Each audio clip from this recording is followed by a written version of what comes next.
the way we start out these interviews is that I'll ask you if you give me your name and where you're from. I'm Kathleen Wolff, and I'm from St. Louis, Missouri. Excellent, Kelly. Could you tell me a little bit about yourself? I'm 51. I have 4 children. I'm divorced, and have just recently started a job after not leaving my house for a lot of years. What happened to you? I was in a car accident. When was that? When was that? I'm not really sure of when it was, because from the car accident, I have a brain injury. The doctor said it's a traumatic brain injury, and so I have a lot of problems with my memory or what exactly happened, but I think the accident was about 16 to 18 years ago. And I was at a complete stop, and a truck was going 55 miles an hour and slammed into the back of me. And I was driving a Buick Century, not a small car, but the back of my car was in the front seat with me, and shoved me into a car in front of me, and it caused my brain to somewhat rattle around in my head, so to speak. And from that, I have had great difficulty with my short-term memory. For quite a few years, I didn't remember long-term things. Like I couldn't remember a lot of my childhood or the connection with my children. If I left my house, I almost never figured out how to get home without stopping and calling somebody. It was days before cell phones. So I would have to stop and call and say, this is where I am, how do I get home? Couldn't find the doctor's office. And basically, because that's what was happening to me, I was afraid that something seriously was wrong, so I lied. I would pretend to my doctor that I was fine. I would just tell her, I'm fine, I don't need to come back. I just became very afraid of what people would see. I didn't stay connected to my friends, to anybody, because I was afraid they would see that I was really messed up. My doctor had originally wanted to drain the fluid from around my brain. She said that it was swollen and that if they drained the fluid, it would have a chance of healing faster. I opted not to do that. For one, I didn't really understand her, what she exactly wanted to do. I couldn't really comprehend all of that. Initially, how did the doctors treat you? Medication. They gave you medication? Lots and lots of medication. Pain pills, Vicodin and coating products, oxycodone. I'm allergic to coating. Only I didn't know that until this accident. But the coating would make me very sick. And so I really couldn't take it without getting sick, so I stopped taking that.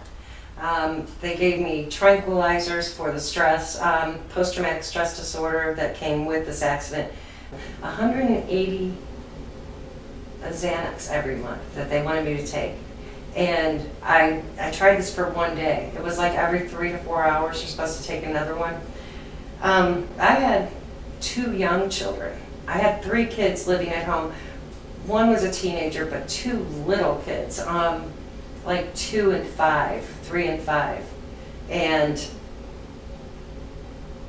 I couldn't function and take care of them taking the Xanax or the coating. I don't have a disease that's going to kill me. I have a disease that stopped my life in my 30s, and I am 51 now. And I was a young mother with a house, a yard that I loved. I loved to garden. I used to do things, and my neighbors and people that would drive down the street would say, "Who did your yard?" Why, I can no longer do my yard. I don't have a house anymore. I live in an apartment, but that's one of the things. I couldn't lift up my kids anymore because of my back injury. I couldn't look down either to say, hey, you know, let me pick you up. I just couldn't do those things anymore. I wouldn't drive for a long time. I just could not do it. every time I would hear a fire department or an ambulance, I would become hysterical. Up until this point, I had the most excruciating headache on a daily basis. But about 3 years after the accident, a friend of mine said, hey, let's smoke a joint. Well, I had smoked marijuana as a recreational drug before that. So I thought, you know what, why not?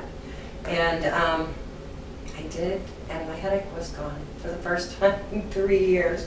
My eyes didn't hurt, my head wasn't it just wasn't killing me anymore. It just felt relaxed. I noticed that my back felt better. I actually didn't notice then, and if I did, I wouldn't remember. But I do notice now, because I will smoke marijuana, to just try to get the bones in my body or the nerves to just relax and not be so painful if I try to get up and walk. It hurts my back. If I try to do the dishwasher, if I try to brush my teeth because you're leaning over the sink, it'll kill my back. When I smoke some cannabis, I will be able to look up and you will not know that I've ever had a neck or a head injury or a back injury.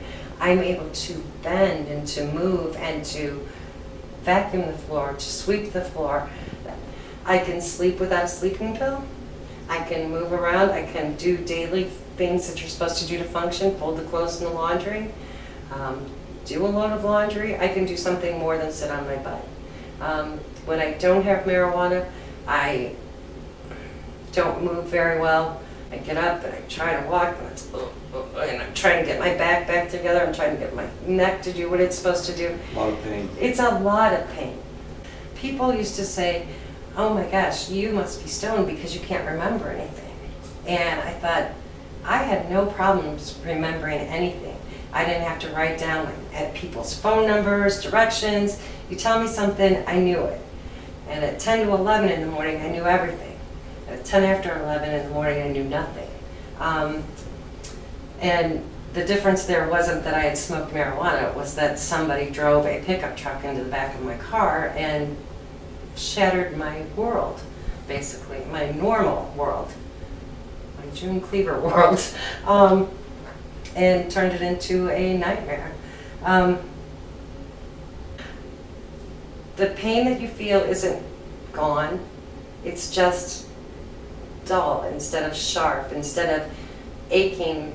You might realize that, yeah, your knee hurts, but You can function. you can function.